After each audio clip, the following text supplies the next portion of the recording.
நடிகர் எஸ்.வி.சேகர் அவர்கள் ஒரு பத்திரிகையாளர் சந்திப்புல விஜய பத்தி கேக்குறாங்க. கிட்டத்தட்ட 1 மாதம், ஒரு 27 நாட்கள் ஆகப் போகுது. இதுவரைக்கும் விஜய் வந்து வெளிய வரல. கரூர் மக்கள் கரூர்ல பாதிக்கப்பட்ட மக்கள போய் பார்க்கல.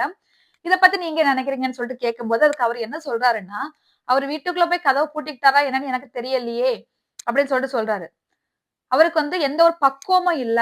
அது படம் நடிக்கும்போது இருந்த அரசியல் தான் அப்படின்னு நினைச்சு இவரு இங்க வந்துட்டாரு. அவருக்கு எதுவுமே தெரியல. தயவு செஞ்சு இவர எம்ஜிஆர் கூட கம்பேர் பண்ணாதீங்க. எம்ஜிஆர் வந்து எவ்வளவு பெரிய மனுஷன் தெரியுமா? அவர் வந்து 20 வருஷ காலமா திமுகல இருந்துட்டு, அங்க இருந்த ஒரு சின்ன மனக்கசப்பு காரணமா வந்து வெளிய வந்து புதுசா ஆரம்பிச்ச கட்சி தான் அதிமுக. அவரு நேரா மேக்கப்ப கலச்சு அப்படியே கோடம்பாக்கத்துல இருந்து குதிச்சு இங்க வரல. திமுகல இருந்து வரும்போது அவர் தொண்டர்களோட வந்தாரு. ரசிகர்கள கூட இல்ல. தொண்டர்களோட வந்திருக்காரு. இவர் வந்து ரசிகர்கள் மட்டும் தான் இவருக்கு இருக்காங்களே தவிர தொண்டர்கள் கிடையாது இவருக்கு. இந்த 27,000 பேர் வந்த கூட்டத்தை இவரால கண்ட்ரோல் பண்ண முடியல அப்படின்னு சொன்னா, இத்தன கோடி மக்கள் தமிழ்நாட்டுல இருக்காங்களே, அவங்களலாம் எப்படி கண்ட்ரோல் பண்ணுவாங்கன்னு சொல்லிட்டு, வாரியா கேள்வி கேட்டிருக்காரு விஜய பத்தி எஸ்.வி. சேகர் அவர்கள். "நீ பெரியவங்கள பத்தி தப்பா பேசினா வந்து பெரிய ஆள் ஆற முடியுமா?" அப்படின்னு சொன்னது அவர் இன்டைரக்ட்டா சொல்றது முதலமைச்சர் வந்து அவர் சொன்னார்ல, நீங்க பழி வாங்கணும்னு சொன்னா வந்து, நீ நேரா வந்து பழி வாங்குங்க. இந்த மாரி எங்க வீட்டுக்கு வாங்க. ஏன்னா வந்து இந்த மாரி மக்கள வந்து எதுவும் பண்ணாதீங்க அப்படிலாம் சொன்னார்ல, அத வந்து இன்டைரக்ட்டா அவர் சொல்லியிருக்காரு. அப்படின்னு நான் நினைக்கிறேன். பெரியவங்கள வந்து திட்டுறதுனால, பெரிய மனுஷங்கள எல்லாம் திட்டுறதுனால பெரிய ஆளாகிட முடியுமா? அப்படின்னு சொல்லிட்டு கேட்டிருக்காரு.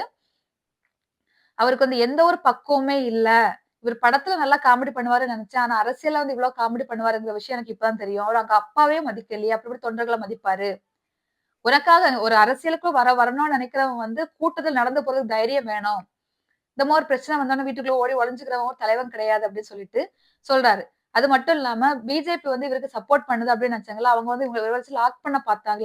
வந்து லாக்ன்னு சொல்லி ஒரு சிபிஐன்னு சொன்னாங்க. அத வந்து சிபிஐ விசாரணை கேட்டு அதுக்குள்ள போய் இவரு மாட்டிக்கிட்டாரே தவிர, யாரும் இவருக்கு ஹெல்ப் பண்ண வரல.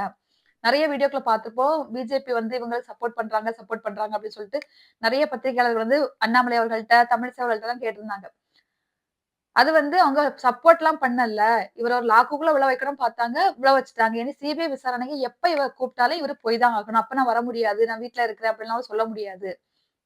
இவருக்கு எந்த ஒரு பக்குவமே பத்தல அப்படின்னு தான் சொல்லணும்னு சொல்லிட்டு, எஸ்.வி. சேகர் அவர்கள் வந்து பத்திரிகையாளர் சந்திப்புல விஜய் அவர்கள பத்தி சொல்லியிருக்காரு.